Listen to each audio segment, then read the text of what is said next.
তো নমস্কার বন্ধুরা, আশা করি সবাই ভালো আছেন। তো বন্ধুরা, এখন আমি যে সিনেমাটার বিষয়ে কথা বলবো, সিনেমাটার নাম হচ্ছে হাম 5, যেটা রিলিজ করেছিল 1980 অর্থাৎ 1980 সালে। ছবির পরিচালক হিসেবে কাজ করেছিলেন সাউথের একজন জনপ্রিয় পরিচালক বাপু, এবং ছবিটাতে অভিনয় করেছিলেন মিঠুন চক্রবর্তী, গুলশান গ্লোভার, রাজ বাব্বার, তারপর ধরুন নাসিরুদ্দিন শাহ, সঞ্জীব কুমার সহ আরও অনেকে। তো এই ছবিটাকে নিয়ে স্পেশালি এখন আলোচনা হবে।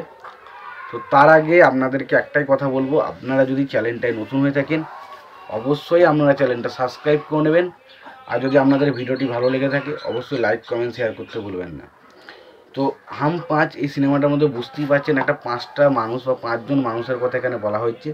তার মধ্যে একটা ক্যারেক্টার হচ্ছে মিঠুন চক্রবর্তী, একটা হচ্ছে সঞ্জীব কুমার, একটা রাজ বাব্বার, একটা গুলশান গ্লোভার এবং একটা অমরেশ পুরী। তো এই 5জন মানুষের কিন্তু ক্যারেক্টার ছবির মধ্যে রাখা হয়েছে, এবং সেই 5জন ক্যারেক্টার মধ্যে কোন ক্যারেক্টারটা ভালো কোনটা খারাপ, তাদের মধ্যে কী সমস্যা রয়েছে, এই 5টা মানুষের যে মূল যে তাদের যে আশা দুর্দশা, তাদের যে ভালো খারাপ, সেই জিনিসগুলোকেই কিন্তু ছবির মধ্যে ফোকাস রাখা হয়েছে। তো সেই বিষয়ে গল্পে তো অবশ্যই যাবো। তো তার আগে একটাই কথা বলবো, আমাদেরকে চ্যানেলটা সাবস্ক্রাইব করা না থাকলে অবশ্যই সাবস্ক্রাইব করে নাও। তো আর এখন যে বিষয়টা নিয়ে আমি আলোচনা করবো সেটা হচ্ছে সিনেমার গল্পের বিষয়ে। তো আমি যাবোই, তো তার আগে ছবির পরিচালক, প্রযোজক এবং সঙ্গীত পরিচালক হিসেবে কারা কাজ করেছে সেই বিষয়টাকে দেখবো, এবং তারপর নয় গল্পের বিষয়ে আমি যাব। তো সিনেমার পরিচালক হিসেবে কাজ করেছিলেন এখানে মোল্লাপুরি ভেঙ্কট রমনা, চিত্রনাট্যকার হিসেবে কাজ করেছে। প্রযোজক হিসেবে কাজ করছে বনি কাপুর, সুরিন্দর বাঞ্ছা। এটার পরিচালক হিসেবে কাজ করেছেন বাপু।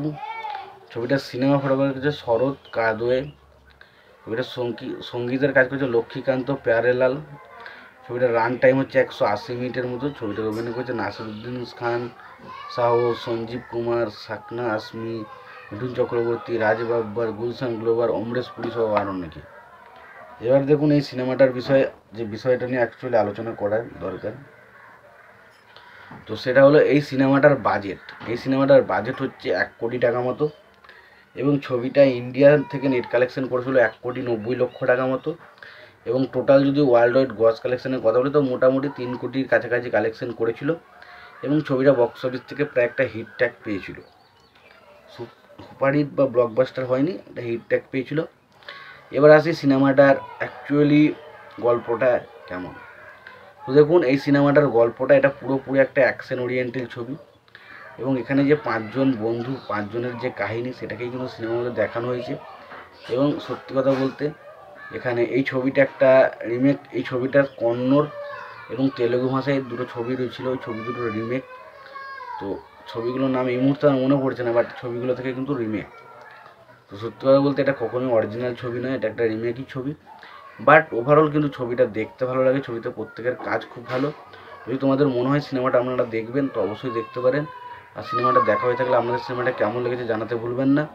ভিডিওটি ভালো লেগে থাকলে লাইক কমেন্ট শেয়ার করে দেবেন। চ্যানেলটা নতুন হয়ে থাকলে অবশ্যই আপনারা চ্যানেলটা সাবস্ক্রাইব করে নিন, পাশে বেল আইকনটা অবশ্যই প্রেস করবেন। ভালো থাকবেন, সুস্থ থাকবেন, দেখা হচ্ছে পরের ভিডিওতে।